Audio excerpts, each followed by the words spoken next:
नमस्कार. Radio MPSC गुरुमध्ये मी RJ. Prajakta सगळ्यांचे स्वागत करते. मित्रांनो, आजच्या दिवसाची सुरुवात करूया एका प्रेरणादायी विचाराने. काम तुम्हाला अर्थ आणि उद्देश देते आणि याशिवाय जीवन अपूर्ण आहे. मित्रांनो, आज आहे 10 नोव्हेंबर. जाणून घेऊया आजच्या दिवसाचे विशेष. 10 नोव्हेंबर 2006 या दिवशी तमिळ वंशाचे श्रीलंकेतील संसद सदस्य नादराजा रविराज यांची कोलंबो येथे हत्या करण्यात आली. 10 नोव्हेंबर 2001 मध्ये ज्येष्ठ अणुशास्त्रज्ञ आणि अणुऊर्जा आयोगाचे अध्यक्ष डॉक्टर आर. चिदंबरम यांची केंद्र सरकारचे मुख्य वैज्ञानिक सल्लागार म्हणून निवड झाली. 1999 मध्ये आजच्याच दिवशी शास्त्रीय संगीतातील बहुमोल कामगिरीबद्दल मध्य प्रदेश सरकारतर्फे दिला जाणारा तानसेन सन्मान गायक पंडित C.R. व्यास यांना जाहीर झाला. भारताचे 8वे पंतप्रधान म्हणून चंद्रशेखर यांनी 1990 मध्ये 10 नोव्हेंबर या दिवशी सूत्रे हाती घेतली. ईस्ट इंडिया कंपनीने कलकत्ता बंदर स्थानिक राजाकडून आजच्याच दिवशी 1698 या दिवशी विकत घेतले. शिवाजी महाराजांनी प्रतापगड येथे अफझल खानाचा वध केला तो दिवस होता 10 नोव्हेंबर 1659. त्यावेळी अफझल खान दगा दगा असे ओरडला होता.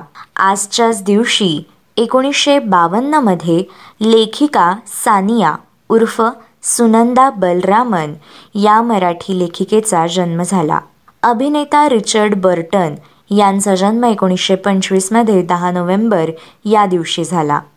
साहित्यिक व समीक्षक, ग्वाल्हेर येथील 43व्या मराठी साहित्य संमेलनाच्या अध्यक्षा कुसुमावती आत्माराम देशपांडे यांचा जन्म 1904 मध्ये आजच्याच दिवशी झाला.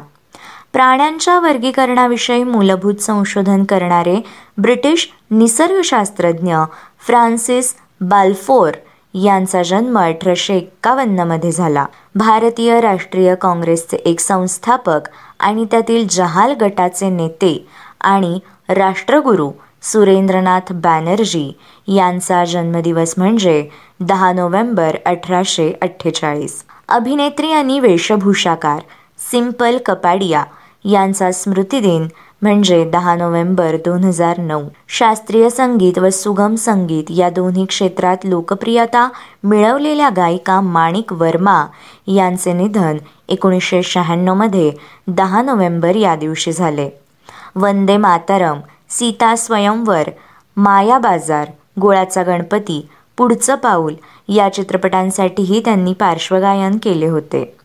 वाजई पावा गोविंद, त्या चित्त चोरट्याला, अमृताहुनी गोड इत्यादी त्यांची अनेक गीते लोकप्रिय आहेत. रशियातील कम्युनिस्ट पक्षाचे सरचिटणीस लिओनिद ब्रेझनेव यांचे निधन 1982 मध्ये 10 नोव्हेंबर या दिवशी झाले.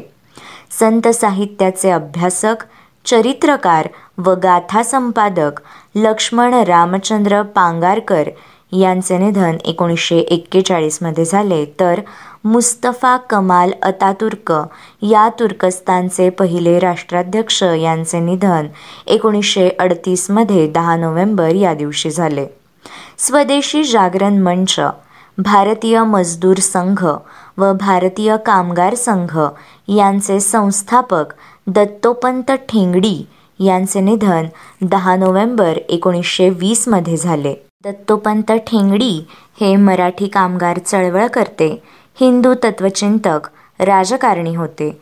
हे भारतीय मजदूर संघ, भारतीय किसान संघ, स्वदेशी जागरण मंच इत्यादी संस्थांचे संस्थापक होते.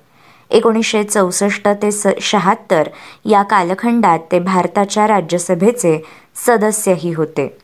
मित्रांनो, हे होते 10 नोव्हेंबर या दिवसाचे दिनविशेष. अशाच रोजच्या दिनविशेषांसाठी stay tune to radio MPSC Guru. आमच्या या कार्यक्रमाचा फीडबॅक देण्यासाठी तुम्ही आम्हाला व्हॉट्सॲपवर मेसेज करू शकता. त्यासाठी आमचा व्हॉट्सॲप नंबर आहे 8698869880 अर्थात 8698 8698 80. मित्रांनो, ऐकत रहा radio MPSC Guru, spreading the knowledge, powered by spectrum academy.